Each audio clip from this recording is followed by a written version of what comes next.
Vääränniemen Antti tässä Inveralta. Moro!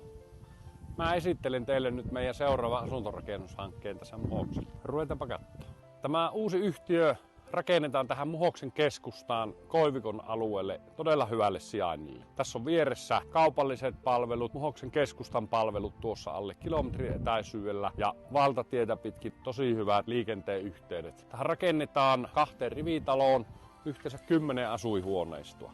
Asuntojen suunnittelussa on otettu huomioon tulevien käyttäjien tarpeet. Asuntoja on suunniteltu 3 eri kokoa, on yksiöitä, kaksiöitä ja kolmioita, joten tästä löytyy asunto monenlaiseen tarpeeseen. Tämän yhtiön rakentaa Invera Oy. Voit luottaa siihen, että me rakennetaan varmasti huolella, laadukkaasti. Meidän tavoitteena on rakentaa viihtyisää ja kestävää asuinympäristöä. Tee hyvä päätös. Soita mulle. Kato! Niin kuin mä tuossa jo kehuin aiemmin, että tämä on oikeasti hyvälle sijainnille tulee tämä yhtiö, niin se pitää paikkansa. Mä lähden pyörällä kylille jätskille. Niin, nähdään esittelyssä sitten.